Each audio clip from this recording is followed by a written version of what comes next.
ناظرین، آج ایک مرتبہ پھر امام سیوطی رحمہ اللہ کی کتاب تاریخ الخلفاء سے ایک روایت جو 8 نصیحتوں پر مشتمل ہے آپ کے سامنے بیان کرنے جا رہا ہوں۔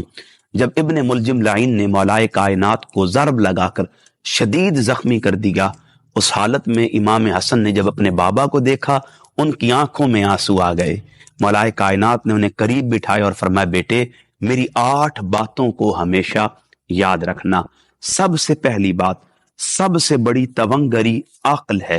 دوسری بات، سب سے زیادہ مفلسی حماقت ہے۔ اور تیسری بات، سب سے سخت وحشت غرور ہے۔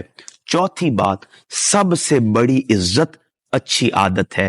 پھر امام حسن نے عرض کی، بابا مزید 4 باتیں کیا ہیں؟ مولائے کائنات نے فرمایا، احمق کی صحبت سے بچو، کیونکہ ارادہ تو وہ تمہیں نفع پہنچانے کا کرتا ہے لیکن ضرر پہنچا دیتا ہے۔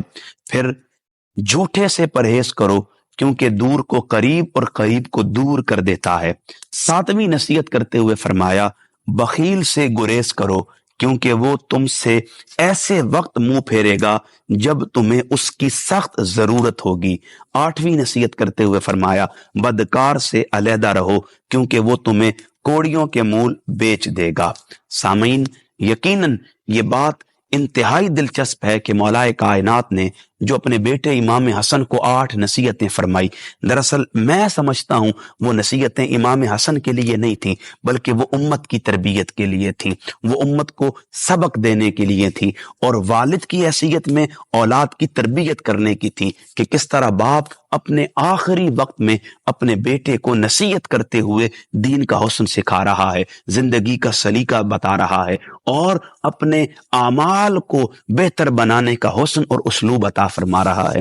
تو یقیناً اگر آج ہم ان 8 نصیحتوں پر عمل کر لیتے ہیں تو اس میں کوئی شک نہیں ہے کہ ہماری زندگی جو مشکلات سے عبارت ہے، جو تکالیف میں گھری ہوئی ہے، جو پریشانیوں میں پڑی ہوئی ہے، یقیناً وہ ان سے بچ سکتی ہے، اور ہم ان سے نکل کر اپنے لائف سٹائل کو چینج کر سکتے ہیں، اور ان عادات کو اڈاپٹ کر کے اپنی دنیا اور آخرت کو سنوار سکتے ہیں۔